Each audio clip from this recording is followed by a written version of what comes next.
All right. Let's go ahead and get started here. We are just going live on both YouTube and on TikTok to talk about autism. We're talking autism today. If you are an autism parent, if you have questions about autism, if you think your child might have autism, anything like that at all, you are in the right place. We want to talk to you. This is a safe place to ask your questions about autism. No judgment, real discussions from an autism parent and expert. Sorry for going late, everybody. Usually I go live at about noon Eastern time, and we are a few hours past that. I'll tell you a little bit about what I've been up to. It's some pretty cool stuff. So where I've been, why we're starting a little bit later today is that so my son, my 3.5-year-old, yeah, Rosio, I'm sorry I'm late. Let me tell you a little bit about why I'm late today. We ended up, I love to create spaces where my kids can thrive. And so what I did today is I rented out a movie theater, and I wanted my kids to have a safe space where they could go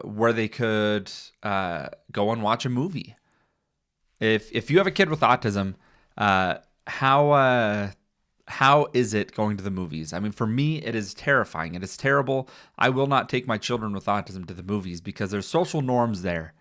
And so what we ended up doing, we rented out a movie theater, and I put it widespread on Facebook. I said, hey, if you got a kid with autism or sensory needs or anything at all, come to a judgment-free place, free movie for anyone who wants to come. And so we filled up a movie theater, and we had a good time. Let our kids run around. They were loud. They were obnoxious. Families with neurotypical kids would have hated us. No, they wouldn't have. They would have understood. But it is hard when your kid's the only kid in a full theater and they have autism. There's some activities you just can't do sometimes. Mama Boy says our theater here has an autism night. Oh my gosh, that's amazing. Oh, that makes me happy. How do you keep your house clean? Well, Cece, that's a good question.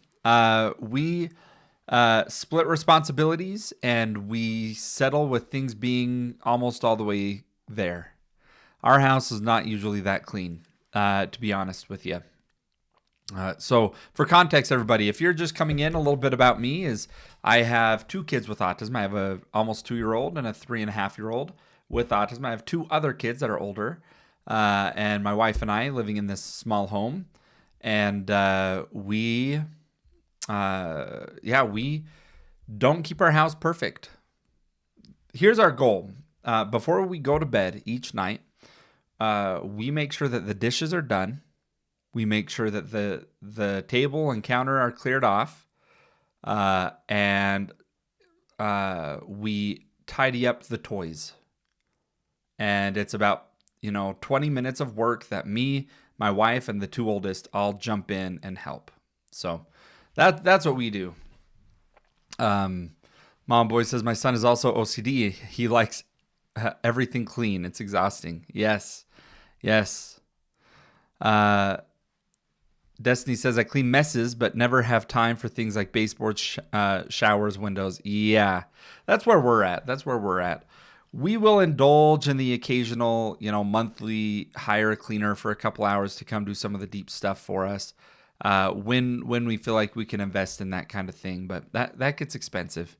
So James asks, is autism like a gene thing? Okay, so there is not an autism gene, but we do know that it's mostly genetic. It's 80 to 90% genetic. And that doesn't mean that the parents always have to have autism. That's not always how genes work.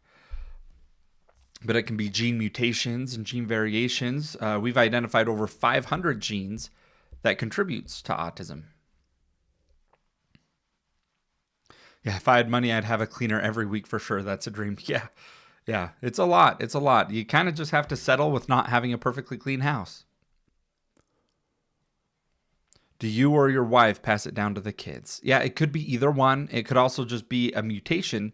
Some of them are, they've identified risk factors as the age of the parents. And so if the father is above the age of 40, that increases the risk of that impacting the genes in that way. So I'm having such a hard time getting Hudson a Medicaid waiver. Yeah, in Utah, you have to not just have a disability, but also there's an income requirement. So I don't know state by state. I know some states it's simply a disability and you can get on Medicaid. Other states there has to be an income requirement. Nin, we were talking about genes there for just a second. Let's see.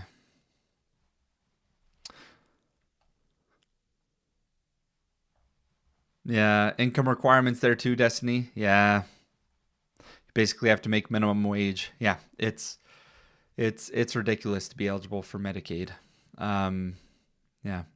Tiffany says, "Hey, hope your day has been good." You know what? Today has been good. I'll share again what I've been up to. I know I'm late, everybody. I know I'm late. Let's get this live out to as many people as we can, though. These first few minutes are so important.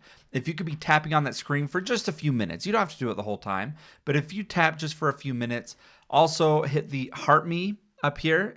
You can hit follow if you haven't, and then do heart me, and that gets it out to more people. But I really appreciate that. It does get it out to more people. Let me tell you guys what I've been doing though. The movie theater is a place where I dread taking my kids with autism, and so we don't go. We don't take them to the movies. And we've done this one other time. But what I did is I rented out a theater, and it was a cheap like old historic theater, nothing fancy. It was pretty inexpensive to rent out the whole room, and we put it out there for our community that anyone who has kids with sensory needs come and have a free showing of a movie, and so we did that. So we watched Monsters Inc. And it was so fun to see all the kids that were there. They were safe. They were running around. They were making noise. Some had their iPads. Some had headphones. And you know what the best part is? No one was judging other people. There were no judgments. Us autism parents, we just smiled at each other because we understood what the other was going through. And we decided that we're going to do that on a quarterly basis. We're partnering with this theater and with the city, and I'm going to make sure that we have an autism movie day once every 3 months. And anyway, it's a lot of fun. That's where I was this morning. Sorry that I wasn't on my normal time, but let's answer some questions, you guys.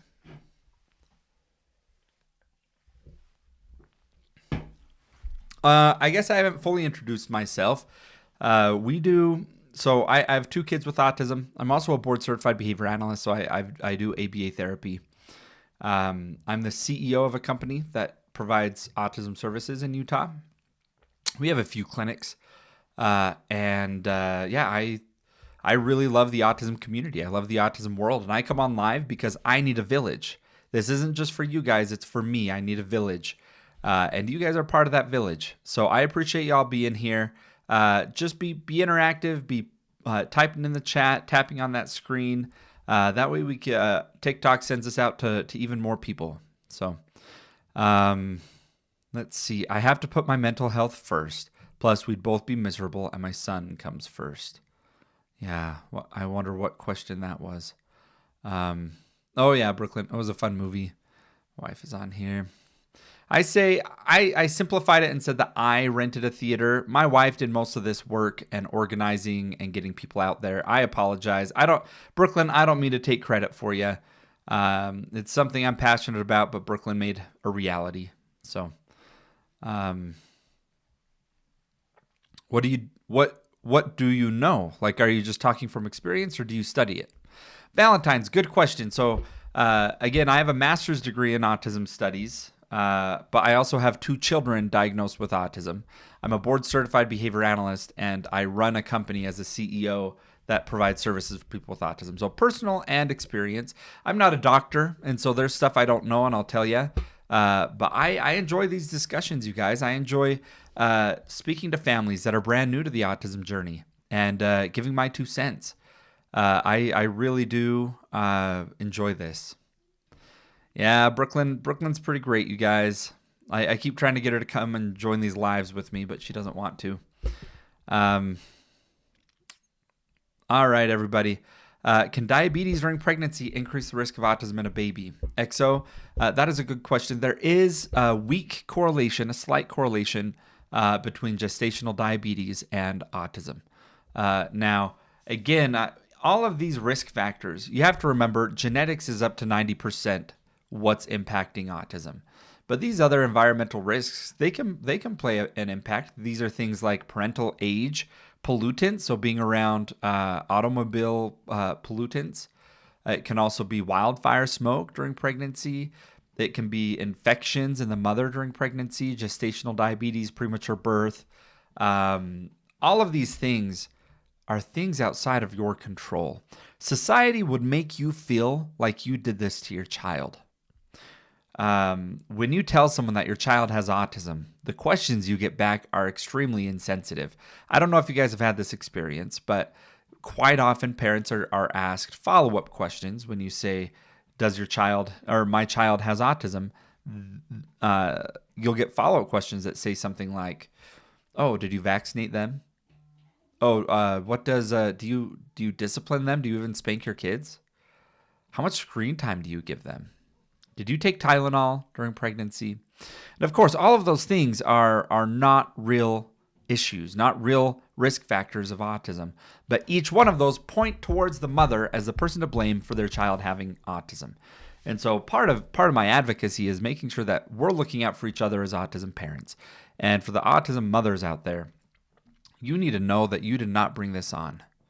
You did not cause your child's autism other than you and your partner's genetics interacting in such a way that created this beautiful child.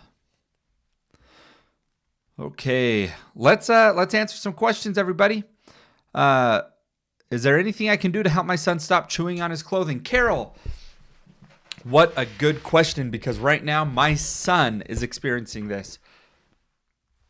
Let me tell you what we're doing for my son right now. The very first thing, if this is a new behavior, okay, my son had never done this before. About a week ago, maybe 2 weeks, he started chewing on his clothes. And I know that's a sensory thing that a lot of kids with autism do.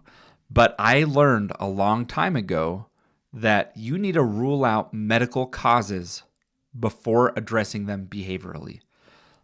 This is why, be very cautious whenever you say, what should I do to address this behavior? You're going to get 1,000 answers. But you need to be really careful, because the correct answer here is, have you ruled out medical aspects of this? Number one, have you ruled out dental problems? When was the last time they had a dental appointment? And if they never have, like my son hadn't, I recommend you go in and make sure the teeth are cleared, because teeth pain can often show up like that if they can't if they can't express where the pain is. The other thing is if they have a cold. We see this a lot. If kids have a sore throat or something, irritation in the mouth, they can chew on things. It helps them feel more comfortable. Now, if you rule out medical, then you can start working on some of this. And it's people in the chat were spot on. You find a replacement behavior. You find an item that they can chew on while not getting their clothes soaking wet. Again, it's not a safety issue, but it is uncomfortable for them that after 15 minutes their clothes are soaking wet, and then they have more problems. And so, very good question.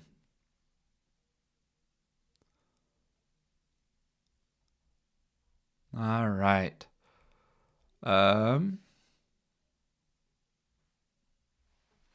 Rosio says, hi, Kylan, I have a question so bad. What about stem cells? My husband talked to Dr. Wise, North Florida. Okay, Rosio, good question about stem cells. Look, autism parents, we will do anything for our children, won't we? We are looking for everything that we can do. And we think that, oh man, maybe if we just find the one more thing, it's probably not even wide known, and we can do our own investigation, find it and treat it and give our child the best life possible. Look, stem cells in the research have mixed evidence. it's not clear whether or not stem cell therapy is appropriate or beneficial for people with autism. There is good theory behind it. Here's a red flag. If someone tries to tell you to do a theory or do a treatment, and instead of telling you the data in a peer-reviewed randomized clinical trial, they try to sell you emotions and stories or try to tell you the science behind it, that's a red flag. You should be able to, if it works, it shouldn't be based on hearing testimonials of others. It shouldn't be based on the theory of how it works. It should be based on, do we have evidence in the research that those who were injected with stem cells progressed much further than those who were injected with a placebo? And that's what the research is trying to look for right now. Science starts with theory. Yep. Not sure what the point is there. You have to have an idea behind something, but that doesn't mean that you test it on your child. Your child is not a guinea pig. I hope you guys know that. Don't treat your child like a guinea pig. You don't throw everything in them just because there's the off chance that something might work. You have time to be patient and prioritize the things that we do know help support. Here's what I see what happens all the time is there are these boring supports, okay? They're time consuming, they're therapies, ABA therapy, OT, speech therapy. These supports, they work slowly, they're evidence-based, we know they work to support autism. And a lot of people, they say, you know what, that is not good enough for me. I need to go faster than that. I need something other people don't even know. And so they start looking at the fringe sciences, things like diets and supplements and stem cells and things like that are not evidence-based. And the problem with that, you're not just trying to test and hopefully something works. What you're doing is when you put that much effort towards those other things, these standard therapies suffer. Your child is going to be much better by putting all your time and resources into the therapies that we know work and are established. Okay, how do I get my 3-year-old autistic son to speak? I'm doing everything, nothing is working. Oh my goodness. Oh, that is hard. Look, BB, at 3 years old, your child should have some language. But with autism, that I fully understand. My autistic son is 3.5 years old. BB, what therapies are you in right now? Just out of curiosity, what therapies are you in? Katie said, my son drooled until 4.5. He is level 1 autistic. He was checked from dentist, ENT, and pediatrician. We got some good parents in here. When we notice problems, we get it checked medically first. And that is what we have to do with when our kids especially can't communicate.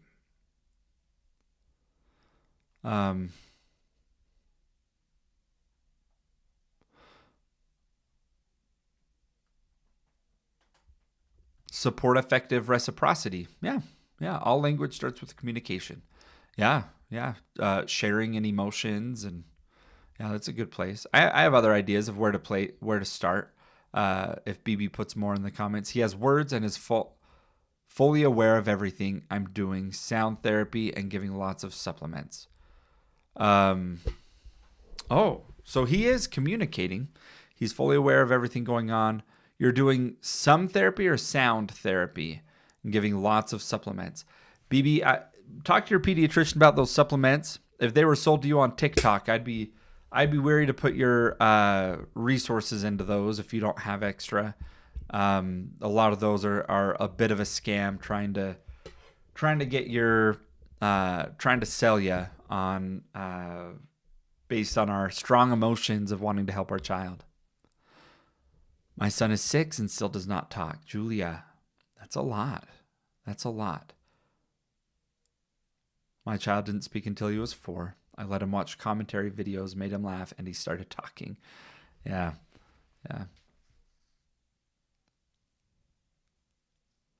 Okay, he has full understanding, sound therapy, and giving zinc, vitamin D, C, A, folinic acid, boron. Okay, it sounds like you probably did the oat test and then bought a bunch of supplements as a result. Is that right? I want to urge people that's not recommended by most pediatricians to go that route. If there are nutritional concerns, it's still preferable to go through traditional labs ordered by her pediatrician. And a lot of those are just sales tactics of, finding any imbalance. Any person is going to find issues with their gut health and their levels. And the gut-brain theory, the gut-brain axis theory, has not led to any evidence of people with autism receiving improvement or better services. So I don't recommend those things.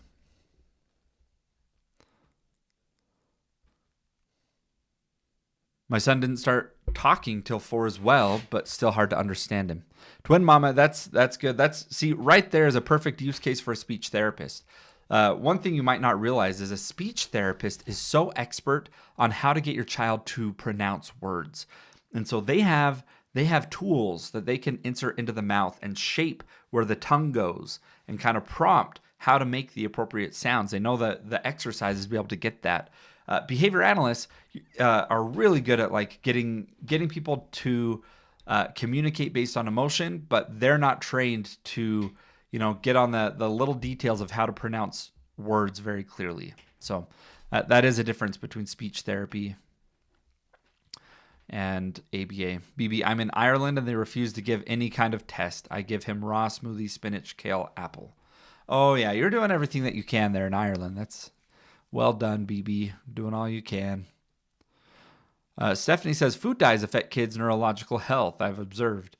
Yeah, there are actually, like, this is one of those. Okay, I call out conspiracies and BS when I see it. And the dye thing, I think it's overassumed that people have sensitivities to dyes, but it is a well-documented phenomenon of some dyes in food causing increased agitation or hyperactivity, just responding poorly to the dyes. And so, yeah, that one is not a conspiracy. That one is something that can happen, but it's a small impact, and for most people, it's not something you have to worry about too much. But I think at a policy level, it's something that I'd recommend be outlawed like it is in many other countries. Do you think masking is a good idea? Okay, here's my thoughts on masking. Masking is not a good idea. When by the default choice should not be to mask. Obviously, there's going to be times where you have to mask. Like if something that you're doing feels good but is harmful, we need to teach a better way of doing that. And that's not so much masking, but finding alternative ways to meet those sensory needs. And so typically I say if your kid's stimming, let them stim.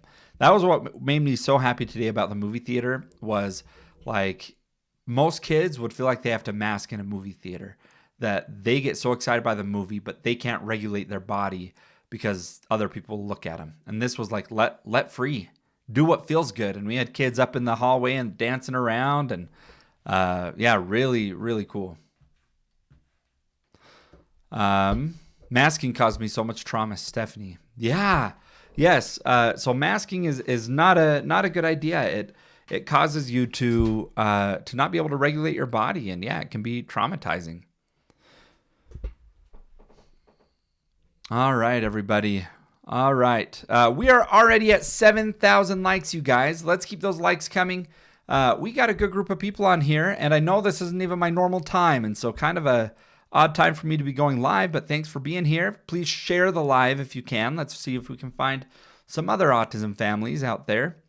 Rochelle says, how can I help my very sensitive boy? Yes. Rochelle, is he diagnosed with autism? And what do you mean by sensitive? I'd love to know. Are you meaning like sounds and things that impact him, the sensory input overload? Or are you talking about like when he loses or it doesn't go his way, he gets upset? A little bit different, but we can talk about it. Are you a doctor? No, let me tell you who I am. About every 20 minutes of this live, I'll probably jump into another introduction. But my name's Kylan. I'm a board certified behavior analyst. I've worked with people with autism for the past 13 years. I have 2 children of my own. who are diagnosed with autism.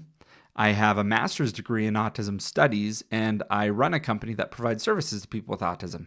And so I wish what I would prefer is to be able to go live all day, every day. I mean, it's so fun, but unfortunately there is a business to run. And so I give myself 2 hours a day, but it's my favorite 2 hours of my day.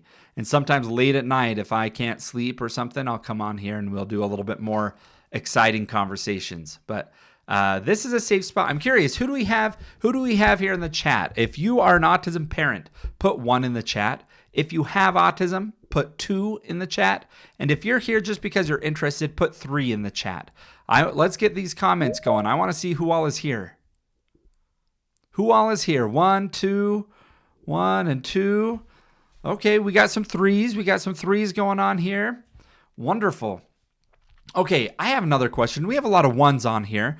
We need to teach all the 3s that are here to learn. I'm curious, for those that put 1, if you're an autism parent, at what age was your child diagnosed with autism?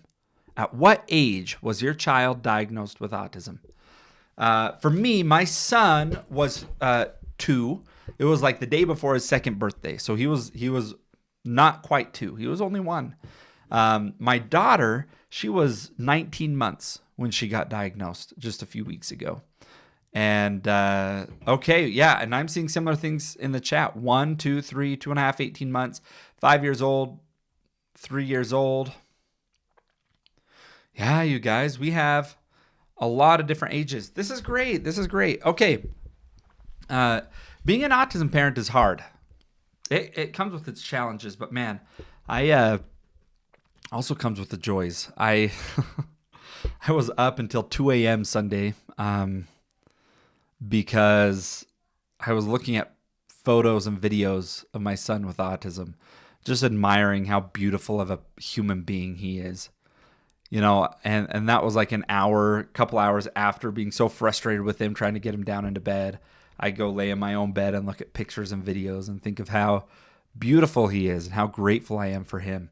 It's sometimes easier for me to be grateful like that when he's calm and beautiful and sleepy. Love my kids so much. Love them. I knew at 14 months, but officially diagnosed at just under 3. Oh, Anum is still awaiting the diagnosis. All right, you guys. Amy says, I was up till 2 a.m. last night, not for fun. Oh, Amy, what was going on? What was going on? What was going on? I need to do a late night live, it sounds like.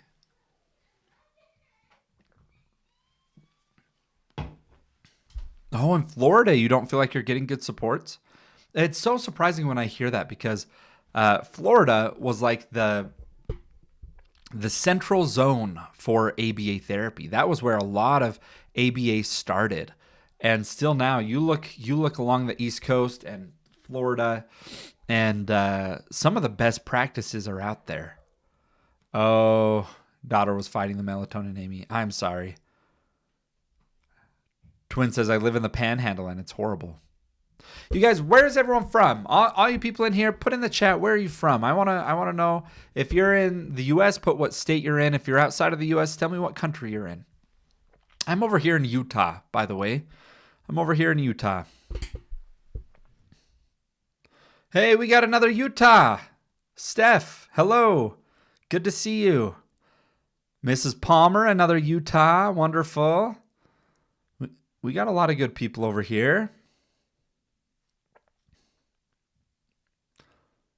You guys need to, if you're in Utah, where were you this morning? You should have come over to my free movie night for the autism families, or free movie morning.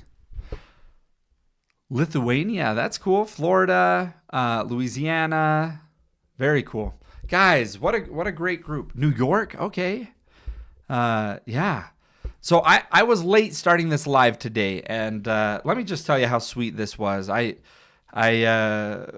My wife and I reserved a theater in our local town and put on a movie, a free showing of Monsters, Inc. for anyone who has a child with sensory difficulties with autism. and let them. We brought them snacks and goodies, and told them that this is a judgment-free zone. You don't need a mask. You don't need to act like you don't exist. You don't need to hide how you're feeling. If you feel like you stand up and spin in a circle, you go stand up in the aisle, you spin in a circle. And it was a beautiful thing to be a part of. I really liked it. Oh, no way. Mrs. Palmer, your husband works with adults living with autism at Scenic View? Okay, I know Scenic View very well. Your husband might know us. My company is Nova Supports. And we work with adults with autism as well sometimes. We have a clinic actually in American Fork. So, yeah. How did they get tickets for the movie? We just had a link that it was on our Nova Supports Facebook page, and they were able to just fill out. It was like a Calendly link to reserve their spot, but it was a lot of fun. Wasn't really tickets. Is it beneficial to get a diagnosis? Yes. Yes.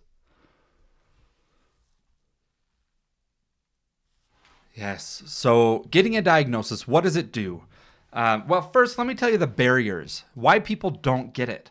A lot of people fight. A lot of parents fight getting a diagnosis because they think that they should not have a label. They're worried about the label of autism. Now, that can be a real scare for a parent who doesn't understand autism, to say, hey, look, what if we're doing this too early? They get this label and it ruins their whole life. Well, you should just know that, 1 in 31 kids have this diagnosis. It's increasing and getting recognized and diagnosed. And the stigma is more and more going away. It's not going to ruin their life. It's the exact opposite. Getting a diagnosis, what it does is it opens the door to supports that your child needs. Without that diagnosis, you may not be able to get an IEP in school. Without the diagnosis, you might not be able to get ABA therapy, occupational therapy, speech therapy. Those are services that your child needs because they have autism. And it helps them understand themselves. When they're a teenager, they're going to want to know why the world looks differently to them than their friends. They're going to want to know why the world feels so loud and why they feel different. How young can you see signs of autism? Well, you can start seeing the signs very young, 6 months sometimes. But really, a lot of kids, even if they're neurotypical, will show those same signs sometimes. And so it's more of looking for those patterns. You can't diagnose then. The earliest that you can get a diagnosis is 12 months old, 1 year. But it's not very common to get it that young. Not very many psychologists will do the evaluation. About 18 months is pretty standard. Some of the first signs, what do you guys think? What were the first signs you saw with your child with autism? Let's share with everybody. What were some of the first signs of autism that you saw with your child? For me, it was, I'll do my daughter this time. The first signs we saw in her was when she stopped responding to her name. She was 1 year old and used to respond to her name and point, and she stopped. She regressed. I was thinking that she was not going to have autism based on where she was at 1. But not responding to her name was one of the first things. Okay, when do we tell them? That's a good question. For me, I'm not like keeping it in as a secret and then going to break the news to them. It's a part of everyday discussion in my house. Autism comes up every day as we discuss things as a family. And I think that they're always going to know, obviously little by little. But what I don't encourage is don't like save them from the stigma. You're not saving them. I've talked to therapists who say that has caused extreme trauma and ruined relationships when an adult who has felt different their whole life gets diagnosed with autism, and then the parent said, oh yeah, like we just never wanted to tell you got diagnosed with autism, 10, 15 years ago, but we didn't want you to know, so we didn't want you to feel bad. And, this adult is now like, what? I could have had accommodations this whole time. I didn't have to like think that I was some weird different person that couldn't succeed. Like I was able to get accommodations, but you withheld that from me, and there's frustration with that. Yeah, I worry that he's going to misunderstand and think he's lesser because of it. I think it's what matters is how you portray it. That if you think he's lesser, he would feel that. But autism does not make people lesser. It makes people who need support. But if someone was missing an arm, you wouldn't try to keep it a secret that they didn't have an arm. That wouldn't be who they are. They're not the armless kid. They're just a child, but they might need support sometimes. They might need help, and they should know what their limitations are and what help they need. And so, yeah, I really enjoy, or I recommend not keeping it a secret from the child. I just wonder if I should wait until he's done more speech therapy and can understand nuance. Yeah, he's going to understand at different levels, but you can bring up autism. And what that's going to do, too, is help him be compassionate and accepting towards other people who also have autism. Again, like my kids, even my neurotypical kids, think autism is amazing. They think it's great. My 10-year-old came home from school a while back and was like, "Dad, I just met a new friend and he has autism," and he was so proud to tell me all about his new friend with autism. He didn't think bad about him. So what I don't think I would just sit down and be like, "Look, I have some news for you. I'm so sorry, but you have autism." Like, that's not the way you do that. You just bring it up naturally as it comes up of like, "Oh yeah, is it loud in here?" Like, yeah, sometimes autism makes things feel loud for you. Let's get you your headphones. And that way you're phrasing it as like like you're not broken. You have autism, and there's ways to support you through this. All right, guys. Yes, we are already at 10,000 likes. We are 30 minutes into this live. We are going great, you guys. We're doing so good. I'm curious, do we have anyone here for the first time? I like to do this to just kind of get a feel for who's here for the first time. If you're here and seeing me for the first time, I came across your For You page, put FYP in the chat. I like to see how far the reach goes, if TikTok is pushing me out or not. Put FYP in the chat if you are brand new here. Hey, Jennifer, Kylene, XO, hello, Konyo, amazing. Leilani, I'm on your For You page a lot. Oh, that makes me happy. Carmel, Jacqueline, Spoonfed, CG, Aid, Noah, hello. Welcome in, you guys. Welcome in. I go live every day. We have real discussions about autism. Now, if you have a question about autism, I keep these questions brief, but I like to bring guests up. So if you have a question about autism and you can come in, go ahead and request up. If you don't see the request box, you might have to follow me first, and then it should show up. If you still don't see the request box, let me know in the chat. I want to know if you can't see it, because sometimes I don't know. But I'm going to invite some people up to have a conversation. Also, I am also streaming over on, I don't want to say it out loud because I tend to get suppressed if I do, but on the Tube. And it is linked in my bio. And anybody who comments on there today, I promise I will read every single comment that gets posted over there. It's still not a big enough following over there that I can't keep that promise. So I can promise that today. If you really want me to read something out loud, go over there. TikTok, I get a lot of comments and a lot gets lost. But let's go ahead and bring up our some guests to ask some questions for us today. We have a friend, Lexi. Hey, Lexi. Good morning. I was just coming up so that the request thing could come up for other people. Yeah, what is up? Do you know what happens with this? I guess like when you open up the request box, some people can't see it on the right hand side, like it doesn't populate.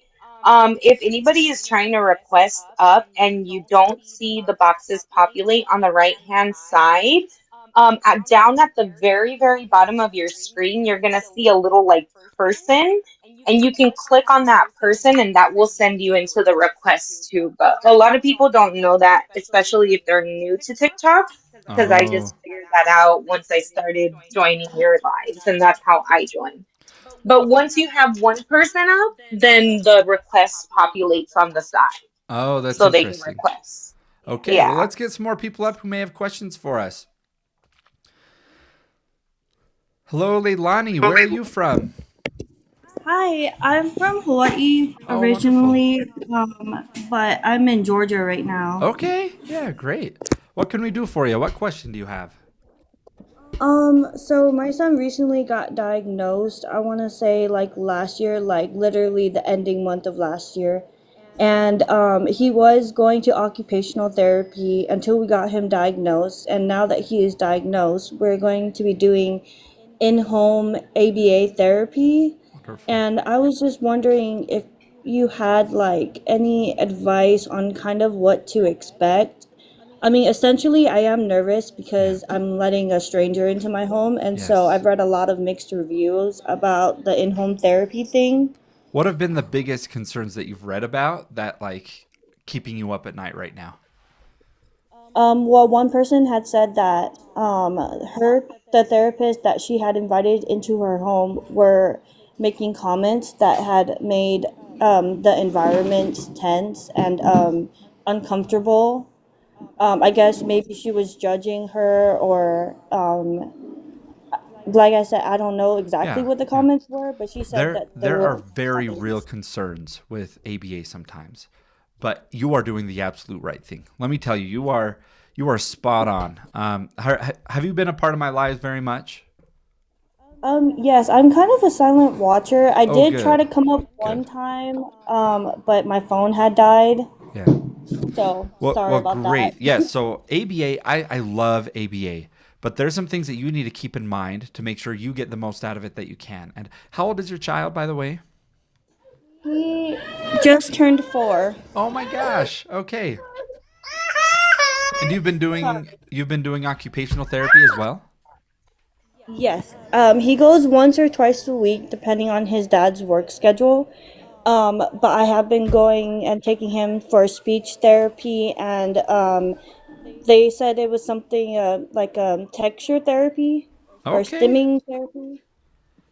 So he sees 2 different therapists at his occupational therapy. Oh yeah, yeah, yeah. They sometimes divide it up. They're probably still occupational therapists, but that's amazing. Okay, you are in all the right things. You Yes. have got the diagnosis. You've done all the right things for your kid. You really should sleep well at night, knowing that you are giving your child the best possible chance at becoming the best version of himself, the happiest version of Thank himself. And you. to address your question about ABA is one, the main thing to look for is make sure that the RBT is able to get along well with your child.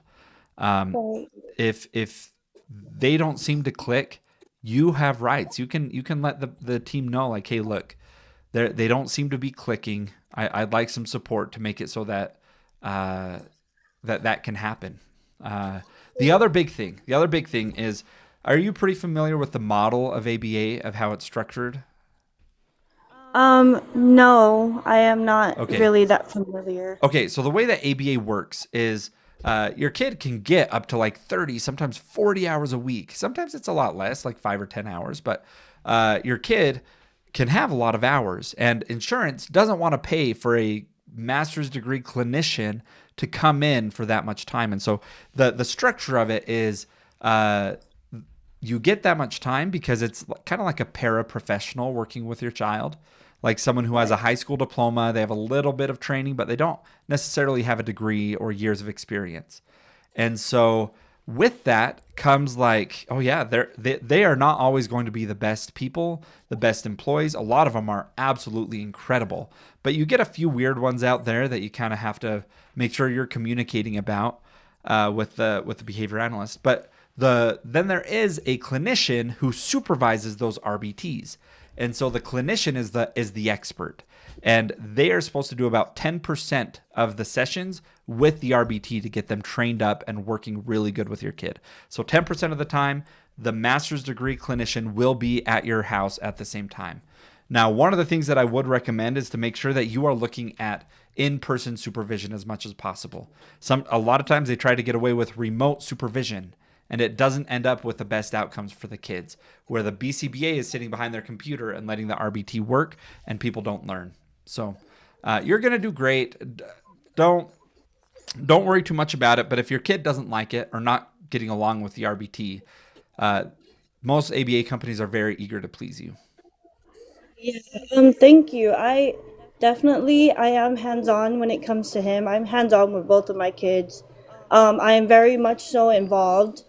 Especially when it comes to anything medical, physically or mentally. So they're not getting rid of me. Like I will be there for every appointment. I love that. Um, and Yes. they're gonna be very much so annoyed of me. But yeah, thank you so much. And yeah, so right now we're just doing the best we can. His dad has got him a spinning chair, a vibrational plate, which both seem to be helping They enjoy it. to keep him calm. Yeah. And his dad has also gotten him like a stretchy vest suit, where he can like climb inside of it and like stretch. So that's also seemed to. We're doing little things at home as well, Yeah. since we got diagnosed, but You're literally doing definitely everything. I mean, you're spot on with what you're doing, Leilani. I am impressed with you. I'm proud of you. Your kid is in good thank you. hands, and just remember that those teams, those are the professionals, the experts that are going to be changing your kid's life. You don't have to be Yeah. the expert on everything. Really trust them, rely on them, and expect the best out of them, and you're going to get really great results here. So you're going to do great, Leilani. Thank you for coming Yeah. up. Thank you. Have a Thank you good for all one. the advice. Of course, of course. Happy to do it. All right, everybody. Thank you for being in here. Cameron, I see you. I see you. He's one of my employees at my company where I'm the CEO. He's plugging our ABA company if you're in Utah. So mods, we don't allow spamming, but you can allow him. I guess we won't block him this time. All right, you guys. Let's keep on going with some of these questions. Does stimming lessen with age? My son is turning 3 and has autism. He stims a lot, jumping, flapping. Telly, that's a good question.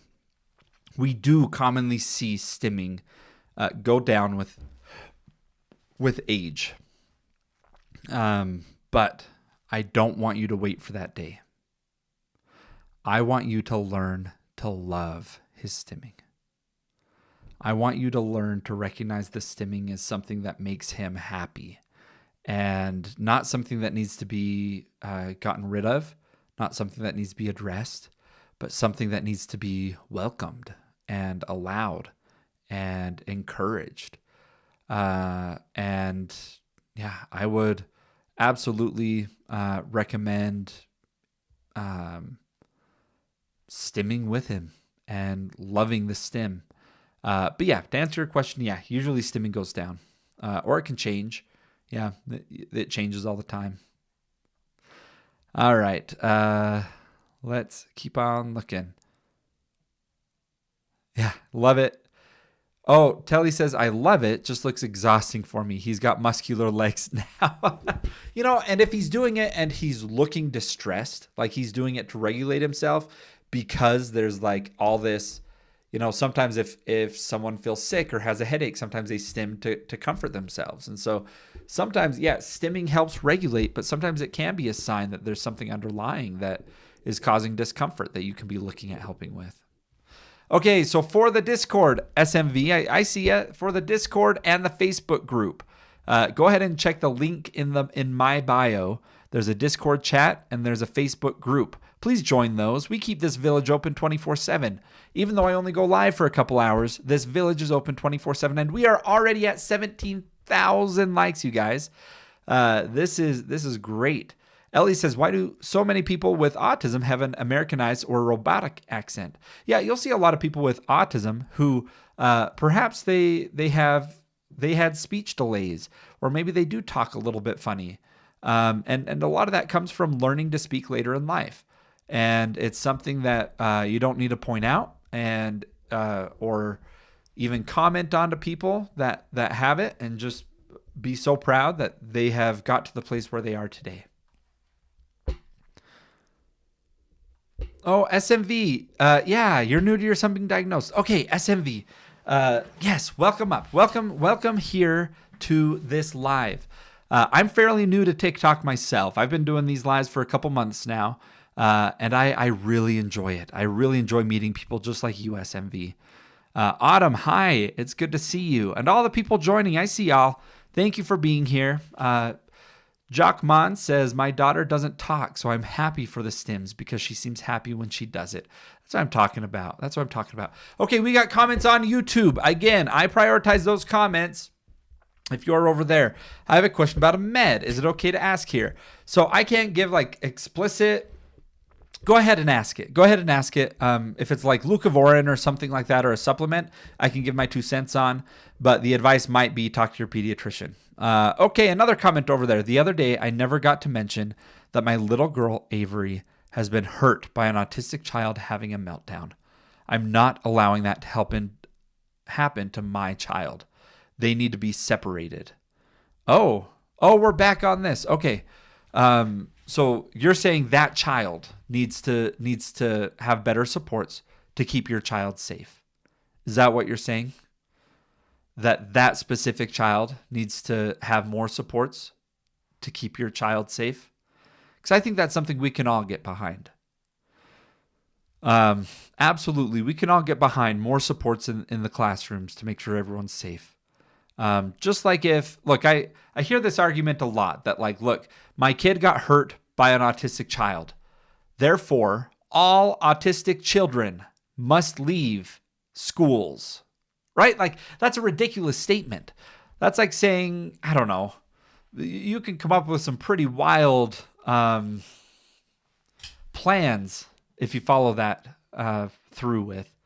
Okay, hi, how do I know if my child has profound autism?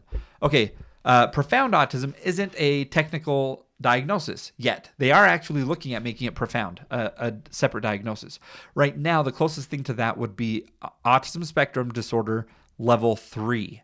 And so you have to go get a psychologist to evaluate.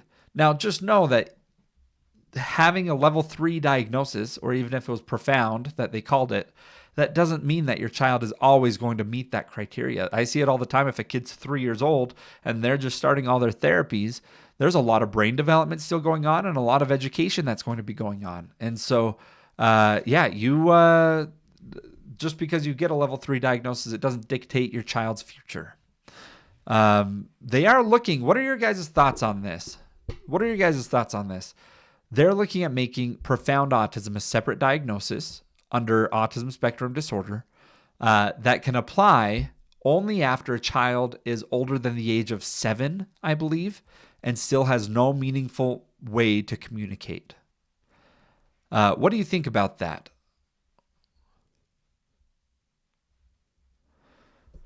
Yeah, one of the questions is, what is the value of that? And that's a good question. I think, I don't know what that helps with. That is a good question of why. I do know a lot of people with children with profound autism feel like their child is living a life very different from those with like less support needs. However, it's still a spectrum. And my biggest concern about it would be, would insurances then try to make it so that these critical therapies like ABA is only available for profound autism instead of the entire spectrum?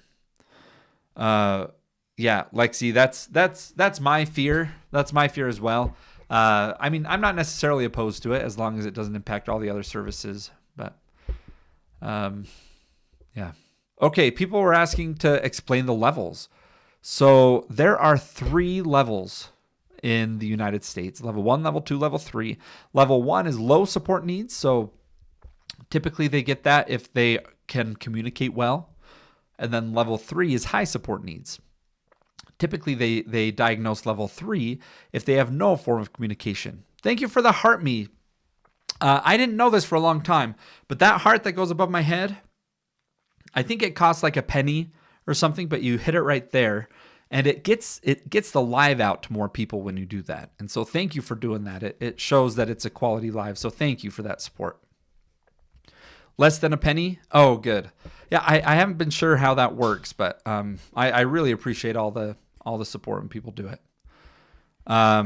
Okay, here's the thing with the levels, though. Level 1, Level 2, Level 3. It means nothing. It means nothing. If your child is diagnosed Level 2, don't let that be your child's identity. It doesn't matter. I use this example sometimes, but imagine that you step on a scale and it says 150 pounds. And you step off the scale and you step back on and it says 180 pounds.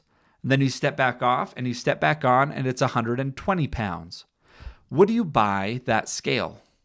Would that be a scale that you would want to buy? For me, I absolutely would not. I would not, because there's no consistency. That is in science, that's called reliability. Okay? And a measure has to be reliable for it to mean anything in science. And the problem with the level system is that every psychologist does it differently. There's not a standardized test or assessment to determine the differences between level 1, level 2, and level 3. It is purely up to the clinician diagnosing. And it's only a snapshot in time. It's not predicting your child's future. It's saying, in this moment, from what I've observed, they're level 1, 2, or 3. And that changes. And so please don't identify your child as a level. Your child is so much more.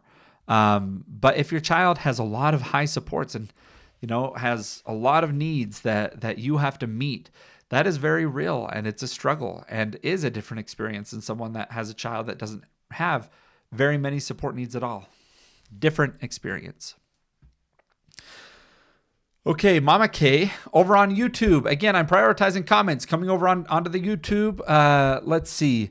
Mama says, I'm getting so frustrated. I was told to get my son an IEP, but the school district won't call me back about it. I've called every day, left multiple voicemails, and nothing. I'm losing hope. What? Oh my gosh.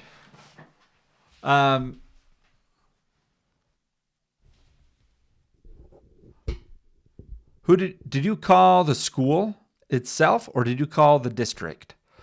There's different people that you can get a hold of. One good way is call your teacher, call your kid's teacher and say, hey, look, I'm not getting a hold of anybody. I need answers today. And say that today. I need an answer today. I need a response today for a game plan of how we go about doing this. My child does not have the supports that they need. And I need an answer today to ensure my child is getting fair and adequate education that he is legally entitled to. You can use those words. My child needs support to ensure he's getting fair and adequate education that he's legally entitled to. And I need answers today about the process moving forward. And yeah, you can be there in person. I would say the teacher's going to be on your side. You get fired up not because you're mad at the teacher, but because you want the teacher fired up with you and say, look, my kid needs an IEP. I want to work on this with you. Please point me in the right direction. I've called. I haven't heard back. My child needs an IEP. Okay, some other comments here. I'm not saying they need to leave the schools, but have them in the same classrooms. In a school where most kids are typical, they tend to turn a blind eye on autistic kids. And he continues to say, so to have a classroom that can focus on them all together instead of having one or two in classroom full of normal kids would make it easier on everyone. I need to teach you some stuff. You have some learning to do, and I hope you can be open-minded here because I'm doing this with love. But let me share some thoughts here. What if I told you that the research is clear that it is better academically for both the child with a disability and for the neurotypical students to be in a classroom together? What if I told you that teaches neurotypical children that not everybody is the same as them? It teaches them compassion. It teaches them acceptance. And kicking them out simply because they have a disability is not the way we do things. Now, some kids, we should move out because they cannot learn in that setting or they are unsafe. Yes, they can be in their own classroom if it's better for that student. But to say, oh, you have a disability, you don't belong with us, you go with this other group, like that is discriminatory. In fact, it is against the law. Look up IDEA. The law requires that education occur alongside their fellow students as much as possible. And so it's not as simple as just saying anyone with a disability doesn't belong here. That is an ableist way of thinking, oversimplification. I know you want your child safe, and I'd be upset too. And you're upset at that one situation with that one child, and you're letting that expand to all kids with disabilities. And instead of saying like, hey, we need to get all these kids with disabilities out of here, you need to be saying things like, hey, our school needs more support. My child was not safe because there was not enough people in there to keep them safe. You should be upset about your child being in danger. And just so you know, it's usually not a child with a disability who is the aggressor.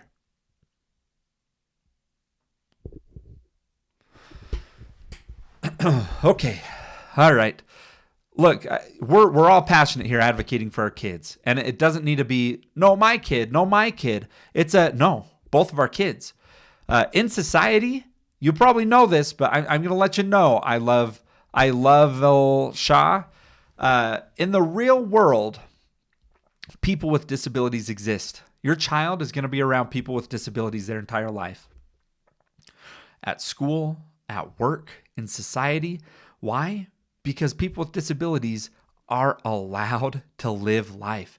They work. There's people with autism and other disabilities at your workplace. And school and classrooms should reflect the beautiful diversity that exists in our communities.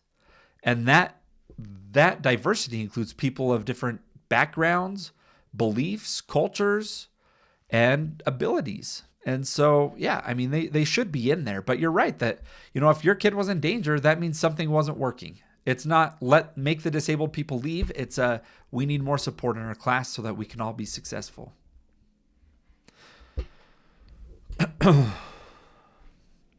All right.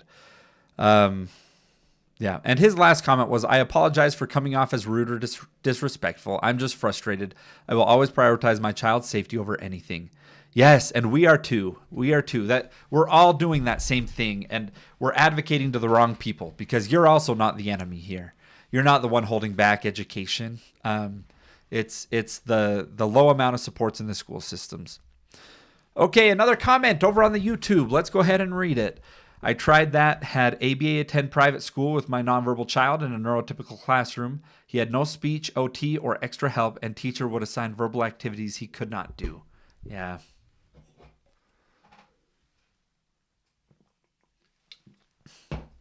Look, I am all for parents seeing that their child is not succeeding in a class and advocating for their child to get better supports, whether that's in that class or somewhere else.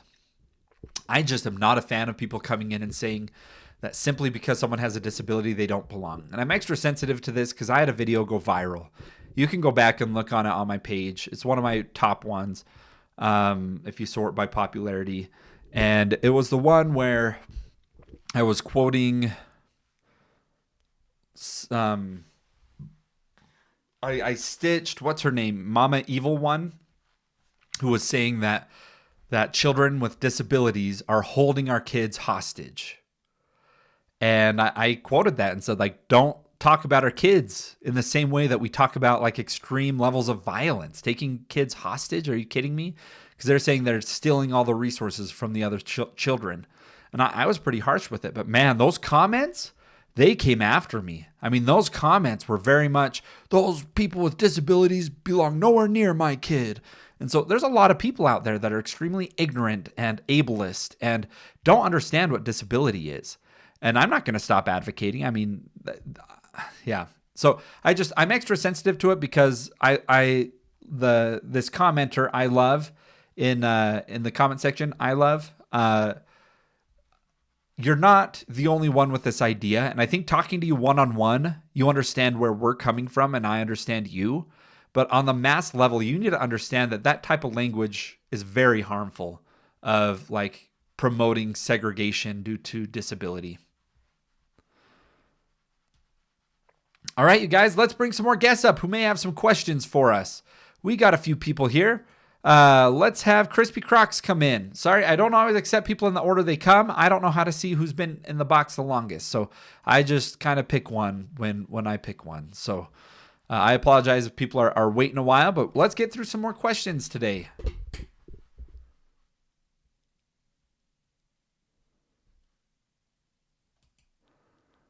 Let's see if Crispy Crocs loads in. Might not. Might not.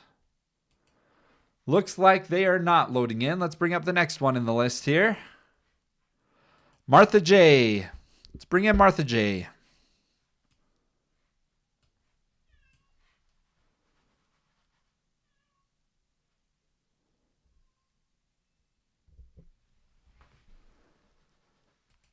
I think we're having issues. People aren't loading in. All right, let's go with the next one here. And again, if you have a question, please request in. We have some more invites here. So Evie and Riley. Let's see if Evie and Riley are able to load in. Maybe we're having a glitch. I don't know. Looks like they did not load in. Miss Begum says, what do you think about stem cells for autism? I think that there's good theory behind it, but there's no good evidence. The evidence is mixed. And you're looking at spending $15,000 to $20,000 on that therapy for something that's a fringe idea that could help, but it's not documented. And so, oh, you couldn't load in. Here, Evie, we can try that again. So I really recommend that you don't go for stem cell therapy. If you have the extra $15,000 to $20,000, be thinking, what could you do to make it even more meaningful for your child? Like $15,000 to $20,000, that gets you into a bigger home. That lets you turn your garage into a sensory room. That lets you, get a therapy dog if your kid's going to like it. I don't know.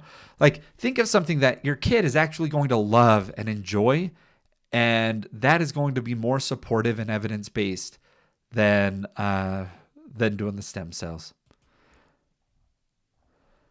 All right. Let's keep on having some conversations. Just again, about every 20 minutes, I try to do an introduction for all those new people just joining in. Let me give you a brief rundown. So I'm an autism advocate. I have 2 kids of my own on the spectrum. If you're just coming in, tell us if you have a child with autism, or why you're in here, or what is interesting to you about autism. So I have 2 kids with autism. I'm also a board certified behavior analyst. I've worked with people with disabilities like autism for over a decade. And I have a master's degree in autism studies. I am the CEO of a company that provides supports to people with autism throughout the state of Utah. And I love coming on live every day. I do go live every day. So if you're new here, you can tap the follow button there, and that way you can see next time I go live. Usually I go about noon Eastern time for 2 hours. Today was a little bit later. I rented out a theater and held a free autism-friendly movie day, and it was a blast. Kids running around everywhere, no judgment from anyone. People brought in their iPads, their headphones. We had people spinning in the hallways. We had my child running up and down the aisle. I mean, it was amazing. It was so fun. So that's where I was this morning. Let's see. I think we have some more. Okay, we do have a question from Urban Frugal Chick. Thoughts on DIR floor time? That's a good question. I need to learn more about it. I know that it can resemble a lot of what ABA does. Who is usually the professional doing floor time? Is this occupational therapy, or who is the service provider usually doing it? In ABA, there have been people that call it floor time, but really it's just naturalistic training, which is like play-based therapy. Okay. Powder Pedal says, I was wondering, have you always been an advocate or for autism, or did your kids influence you? Okay. For sure my kids influenced me. I've always loved autism and loved people with autism. And I mean, I've been working with people with autism for 13 years. My son was just diagnosed a year and a half ago. And so for over a decade before my son was diagnosed, I was well established in this field. In fact, about 8 years ago, I created, do we have any BCBAs or RBTs in the chat? Any BCBAs or RBTs? Let me know. Because I was a BCBA, or I am a BCBA, and I created a company called ABA Wizard. And that created training content for board certified behavior analysts to prepare for the exam. And about 80% of all BCBAs around the world used my study tool to prepare for the exam. And so it's still one of the leading tools for people preparing for the exam to become BCBAs. And so I've been in this field, in the autism world, and established in this field for a long time. I actually started my company that I'm the CEO of right now before my child had autism and before I knew he had autism. And so all of this was before my child had autism. The difference is once I've seen this from the parent's perspective, I did not realize how much there was to fight for.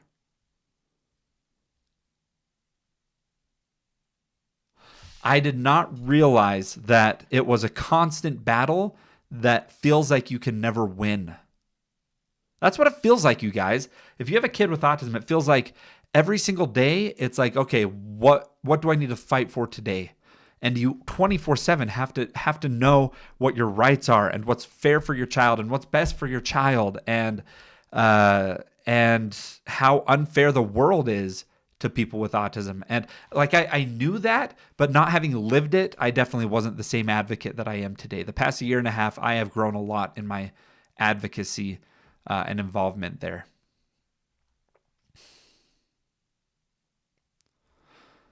Stephanie says, I was inspired by my nephew who was on the spectrum to go into the field of behavior therapy. I love it, Stephanie. Yes.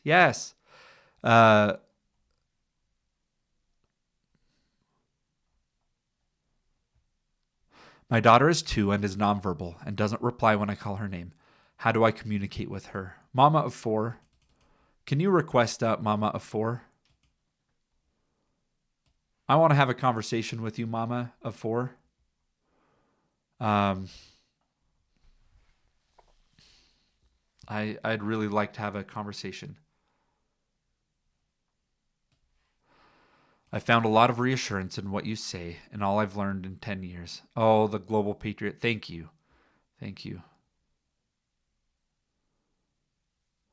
Stephanie, oh my goodness. I helped my first client go from being nonverbal at 2 to being integrated to Gen Ed by 6.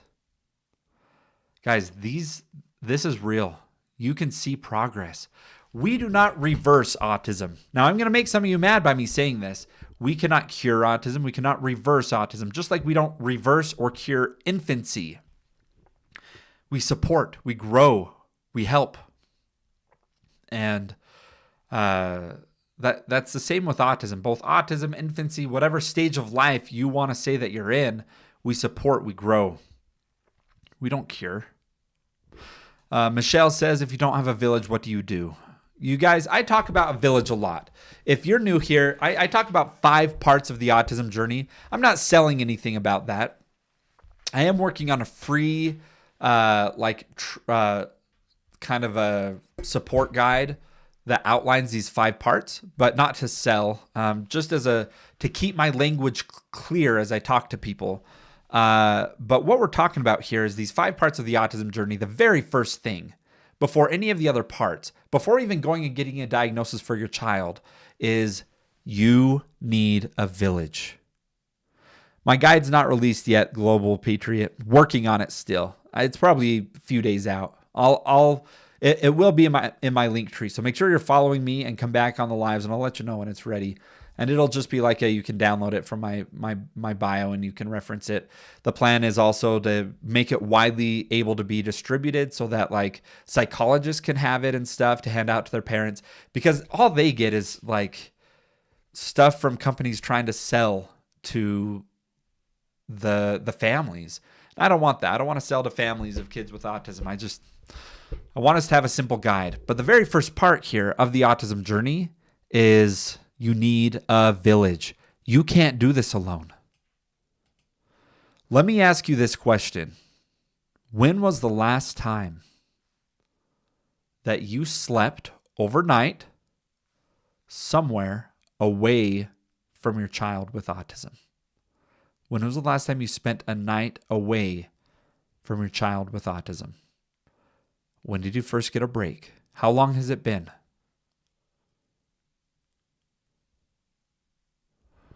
How long has it been? 10 years? Never. Last year? Never. You're joking, right? Michelle, I like you, Michelle. Never. Probably 5 years, 2 weeks ago. Never. A night away is unthinkable for me. Never. I don't have anyone who can help. He needs lifelong guidance and direction. Last week, professional conference. My partner stayed home, though. Yeah, okay.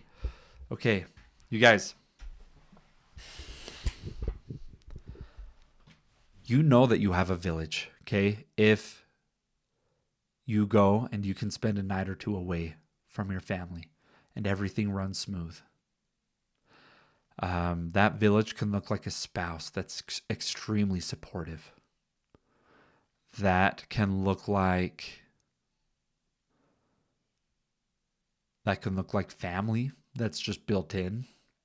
But if you are coming here and you're saying you don't have a village, you have an extra step here. You have to build a village. You have to build a village. Powder Pedal says I could, but why would I want to do that? Yeah, I mean, if that's not your thing, that's not your thing. That's fine. But also, like, what if you had to go have surgery? Do you have people that are going to be there and ready to help? Emergencies happen. Also, like, you don't want to burn out. And so even if overnight is not your thing, you need a hobby outside of your home. You need a hobby outside of your home. I want to know, what are your guys' hobbies? What do you do? What hobbies do you have that are not taking care of your family or taking care of your kid with autism? What is your hobby? The gym, that's a good one. There we go, Amy. I know. Bell ringing, like the musical instrument bells. That's cool.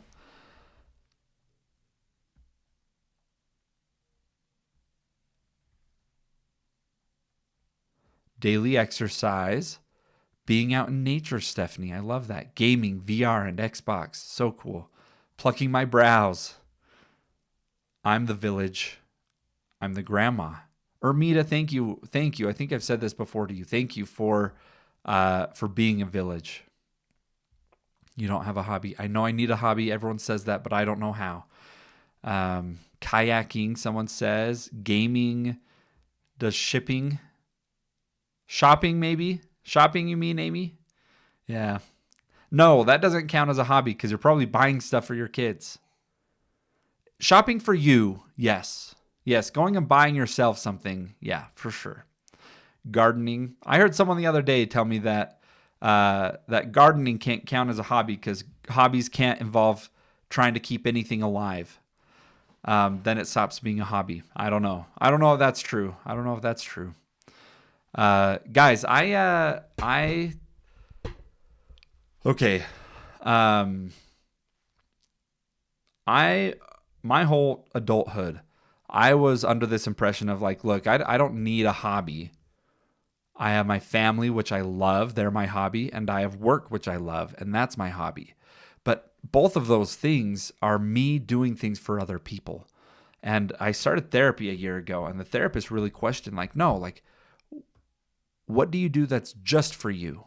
Like just for you, no one else, just something that you enjoy, not because it's taking care of the kids or they like it, or not because your wife likes it. What's something that's truly something that you like to do? And it took me a long time to think through. I kind of tried a lot of hobbies. I was entertaining like archery for a minute and trying to think of what I could do. I finally settled on, very cliche, but I settled on golf. And it has been amazing. It has been amazing. Like the ability to just focus on yourself. It goes a long way. All right.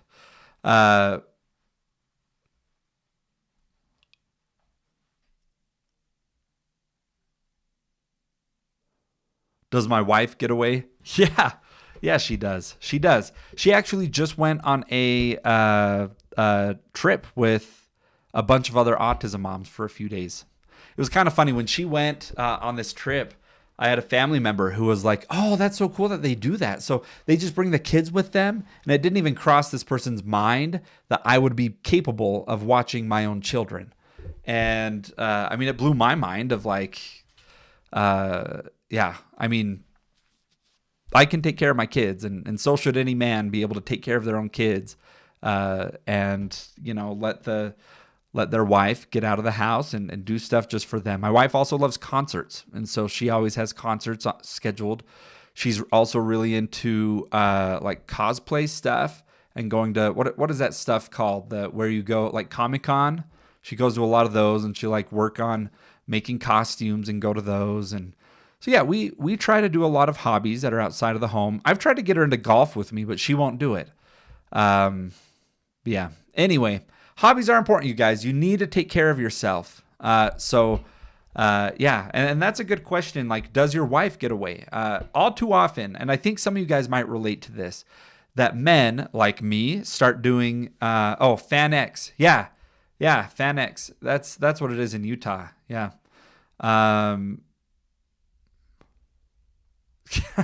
Amy. Yeah, that's funny. So, all right. We see a lot of men out there who get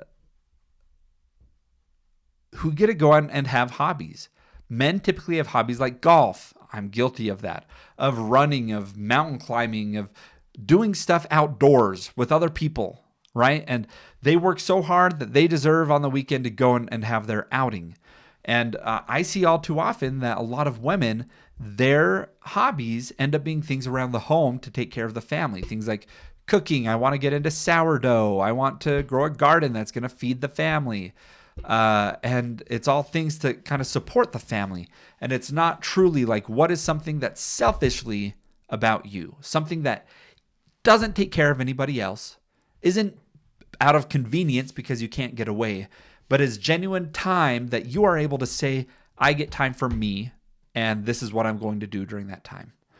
And yeah, men deserve a break as well, though, as much as women. Yep, that's what I'm saying. And typically it is the man who goes out and does all those things.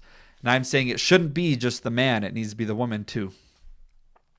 Could you please explain to us the levels of autism? What are the symptoms of level 1, 2, and 3? Queen Bee. Let me tell you my thought on this, which I shared a moment ago, but I'll repeat it a little bit, that the levels don't mean very much. The levels mean almost nothing. I say almost, but the levels are not consistent. Every psychologist does it differently. There's no guidance. There's no official rule on what is level 1, level 2, level 3. It is totally up to the psychologist to determine their own opinion on what is level 1, level 2, level 3. And it changes across time. And so level 1 is, what I see most common is level 1 means a person can communicate, but they have autism. Level 2 means they have some communication. Level 3 means they have almost no communication. And that's the simple way of saying what typically they end up doing. So not ideal, but that is quite often what they do. Let's look on over at YouTube, see if we have some others. Okay, no new comments over on YouTube. That's great. Let's go ahead and keep bringing up more people, you guys. And don't line up on liking the screen. We have 32,000 likes. I still have some time. Let's see if we can get 40,000 here in just a minute. So yeah, Brianna, that's crazy because autism is not just lack of communication. Exactly. But I mean, and some psychologists probably include some other things. But the trend that I have seen while looking at all these diagnoses of all the children that I've met, with autism is it's usually based on communication levels. Okay, go ahead and request up, you guys. We are going to talk to some people and answer some questions if people are still in here.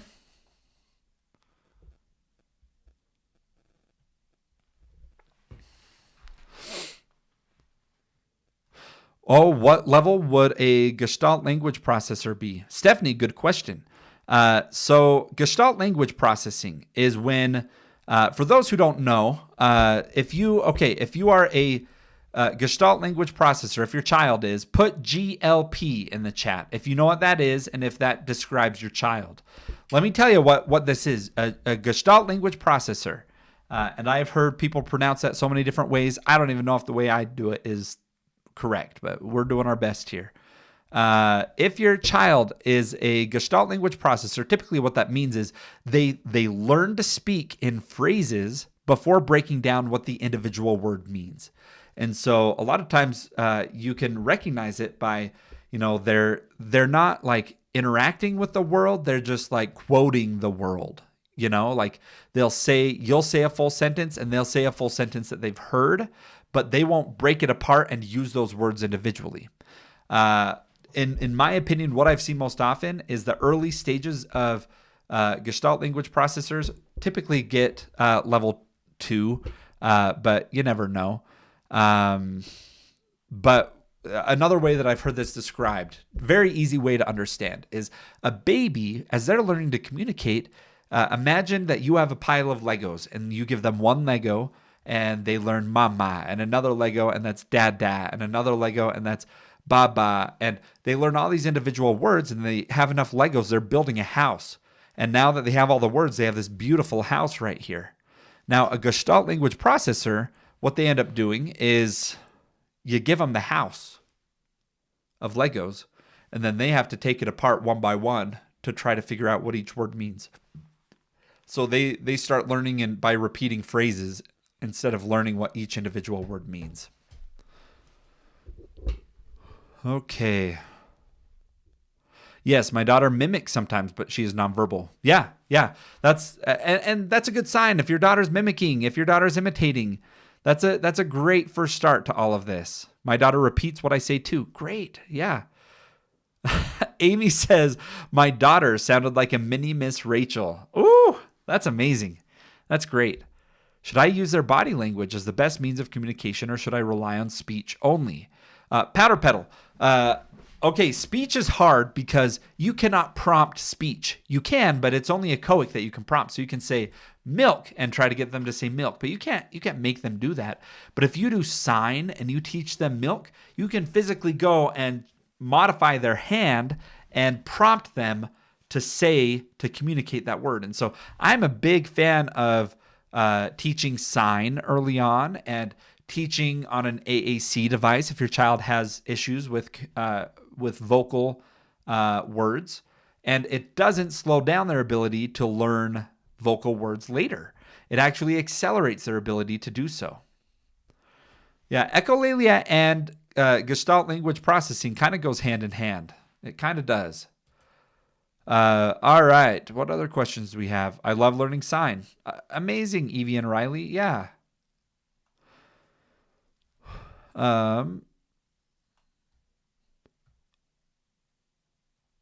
Amy, your daughter had no idea what she was saying, but she was into it. Oh, isn't that the best when your kids aren't sure what they're saying, but they're good at it? You just have to narrate a lot, but I've learned a lot from her. Yeah. I wanted an AAC device, but her speech therapist said it would hinder her speech. Oh, that's an interesting take from a speech therapist.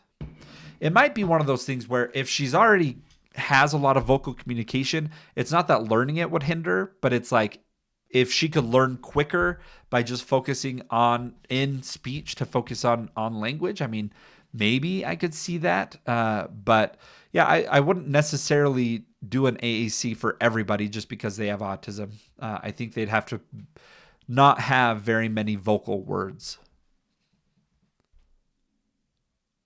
Oh, Rudy, that is so sweet. My son says cuddle as a way of saying sorry. Guys, let's do this. I want to know, what are some words that your kids say that means something different, but you know what it means. I'll give you an example.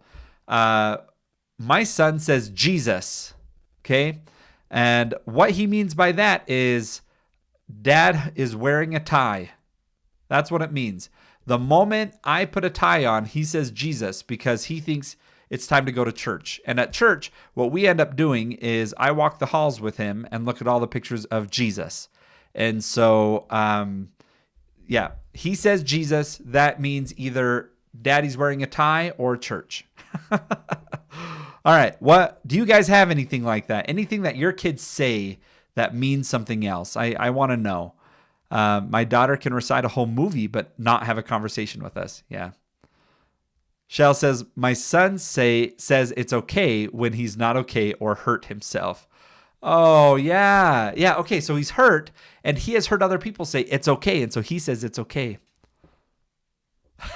Sarah May says, happy streaming means where's the remote control? This is one of the best questions I've asked on here. I love this. Cozy to go to bed. Oh, that's cute. My little cousin says dad to any random male he sees. It's really funny. Oh my goodness, Evie. We see some overgeneralization sometimes. That's cute. I love this, you guys. My client would just say Jesus Christ, but I heard her mom say it one day. She just imitated her. Oh, that's hilarious. My kid has a hard time understanding emotions. He could be crying, but will still tell you he's happy. Yeah. Yeah. Journey means I am ready to leave. Oh, journey. How did that happen? How did that start? That's interesting. Oh my gosh, Destiny. Any male in uniform equals daddy. That's so funny. Okay, Rudy says, my son starts singing the Hurt My Boo Boo song off Coco Melon if he has hurt himself. Oh, that's cute. Yellow means hair because, wait. Okay, I can't with these, you guys. I think I'm in a giggly mood. This is bad for me to be on live during this time. Where did that one go? Yellow means hair because before we cut his hair, we would put a yellow hair a yellow hair tie in his hair. Oh my gosh.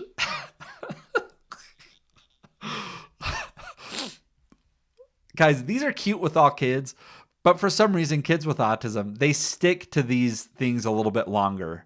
Another one that my kid does is he says sauce for like those veggie pouches. They're all just called sauce. And so he'll just say sauce, sauce, and we know what he means. So, okay. Softy is body pillow.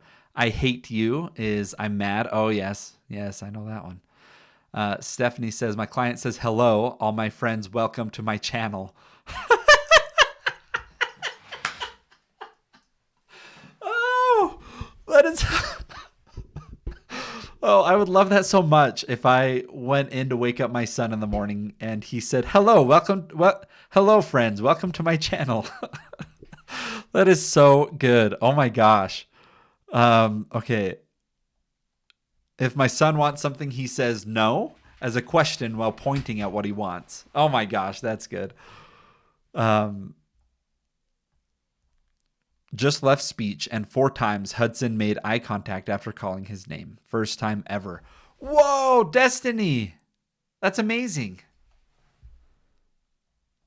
He runs up to any men in uniform on base. That's so funny.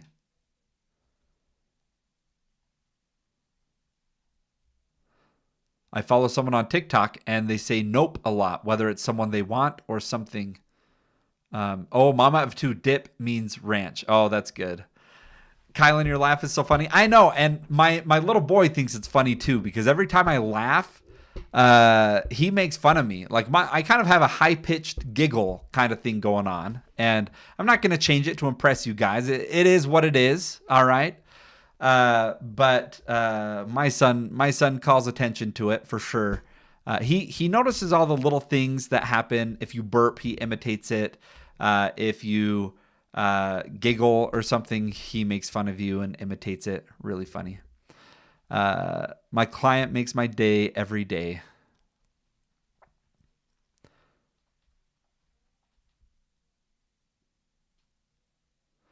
Oh, Destiny did it with serious attitude. Oh, I love that. I love that.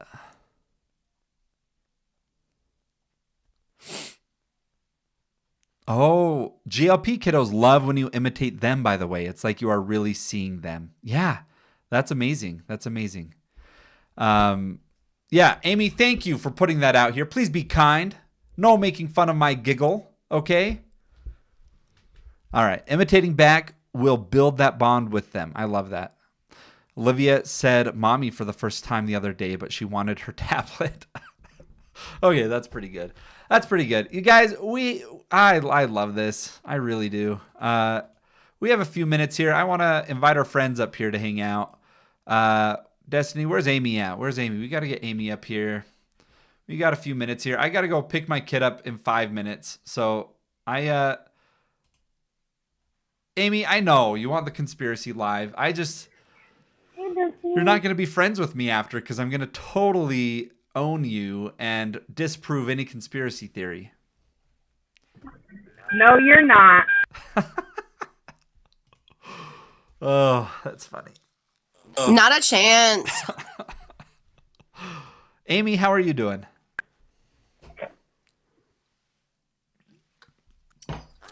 Destiny's not I'm loading good. in. I just got done with therapy for the day, so I'm kind of in my, I guess, relaxing state currently. Finally for today. Yes. But yeah, no, I'm good. I'm just recovering. Norovirus hit our house, so it was a rough 2 weeks there, and I'm just getting back to regular life. So. Oh yeah, that's good. We went and did the movie thing today, but man, I've been sleeping so much. I don't.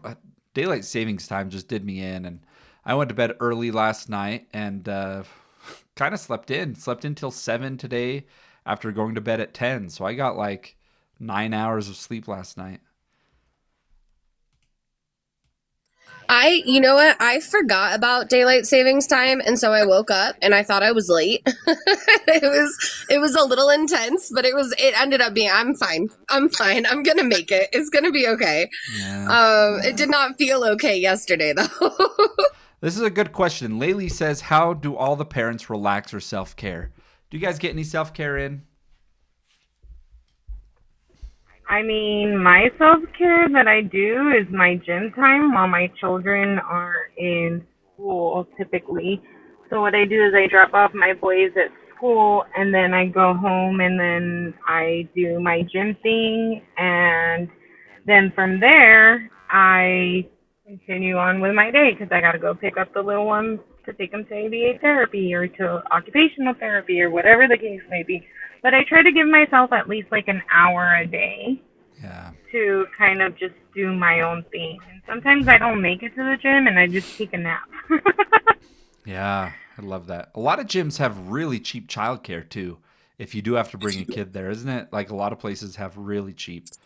I wish I could do stuff I have a like gym that. in my apartment complex, so I just go to the gym at my apartment complex. Nice. It's not like I go to an actual gym, but yeah. I put a little gym corner in my garage, and I mounted a TV there, and I have a little squat rack and dumbbells and stuff. But I just need to use it more. Yeah, I can't take my kid to the babysitting area at the gym because she has febrile seizures. Yeah. So she comes into contact with things that can get her sick. It's really just down. Nobody wins. It's a non-win situation. So I can't do stuff like that. I wish I could. She would have so much fun, but Yeah. can't do it. Yeah. Oh, I understand that for sure. But if you have multiple kids and one can be in there and your other kids at ABA or at school or whatever, I mean, it's a good option. I still feel that's taking care of your body. Is that a hobby? Does that count as a hobby? What do you guys think? Does going to the gym count as a hobby? It almost feels like something productive. But I guess for some people, if that's something they enjoy. I feel like a gym can be a hobby if you turn into maybe a gym rat kind of person. I'm not a gym rat. I have to force myself to go, and then I have to force myself to stay for more than an hour. Yeah. So it's not a hobby for me, but that's why I said shopping. Because like, you know, you're right. I do a lot of shopping for my daughter, but shopping for her meets the same need for me that shopping for me does. Really? You know what I mean? Like, Yeah. I can spend an hour on Temu, or I can go to the mall for an hour, and I can that like it works for my brain. Okay. Like it just does. Okay, Brooklyn would get along with you. I hate shopping with her. It takes forever. Oh my God, I love shopping. It takes Brooklyn, forever. I mean, let's just get in, get out. Why do we have to try everything on and look for all the sales? And oh my gosh. Because Miserable. the sales are the best part. What are you talking about? But This again, is I'm like very you grateful saying for that her. the moon landing is real. I know. It's crazy. Oh my gosh. It's crazy behavior. I just think that that I recognize that shopping, though some people enjoy it, is still like a mental load thing of like shopping also includes you buying everything the house needs and making sure your children have enough clothes. And even if you enjoy it, there's also part of it is a mental load. I think at least. I mean, I just don't understand. I think it's a men thing because I don't understand. My husband complains about the same thing. Oh, it takes too long, or oh, I don't want to do it, or why do we have to go to like 7 different stores? And you know, the trying things on though, that part gets me because what are you supposed to? Do you just buy clothes and hope that they fit? Is that what you're doing? I know my size. Yeah. Yeah, you just buy the but size sizes that you aren't the want. same. Sizes are different depending Yeah, you buy on your the style size. and depending on the brand. So Maybe women it's it's only different. women's clothes, but like you can get like a size 8 in jeans from one brand and it is a totally different size than a size 8 from another brand. Like that's what I don't understand about men is like maybe your sizing works different or something like that. Cause like I've bought shirts that are a large and then I've bought other shirts that are a large and it fits me like a small. And so it's like if I didn't try that on, I don't know. Like then I got to go all the way back to the store, make an exchange. Like that's Let not me fun. be Nobody wants honest to do with that. you. I found one shirt that I like, and I just buy that one kind of t-shirt. And then I found one dress shirt that I like, and all my dress shirts are those. I have like two a dress shirt and a short sleeve shirt and a polo shirt, and those 3, I just get multiple of each, and we're good. You find That's one that absolutely fits you. insane. I just want you to know that. I have multiple colors. That is I have multiple absolutely colors, you insane. guys. Kylan, Brooklyn, I don't know how you do this. Kylan, I I know, know that you you're say, an angel. Kylan, I know you say you don't meet the diagnostic criteria, but the more and more you talk, Yes. the more I'm Yeah, that's a thinking good point. That is a good you are the culprit. You are the culprit.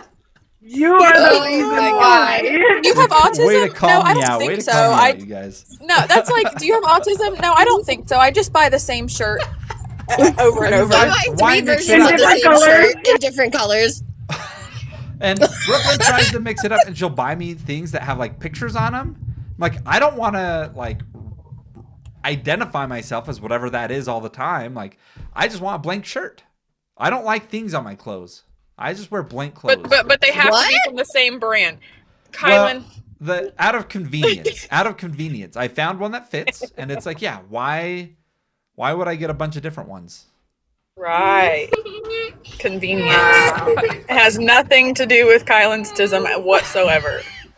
Hey, Yeah, I you think- know what? I think you Point it out. definitely Whenever gotta you touch see on autism, autism. in me, let me Yeah, know. I don't see it as an insult, so let me know. I'm curious. You never know. Look, I am 100% convinced that Hudson's autism came from my husband because he did not, his parents will tell you he didn't talk until he was like 7, and he swears he just didn't want to because he grew up in a house with 6 women, but he stims and like he doesn't even realize that that's what he's doing, but like he'll rock back and forth, and I'm like, hey, you're stimming, are you okay? He was like, no, I'm not. And I'm like, you've been rocking back and forth for the last I just want to 15 point minutes. out, I have some men in the comments backing me up that I'm just being efficient. It's a man thing, not an autism thing. But guys, I just realized I'm 5 minutes late picking my son up. I got to go. I'm going to be Oh, late for no. ABA. So Go thank get you your guys. kids. Thanks for coming up. We'll chat later. Bye. Bye.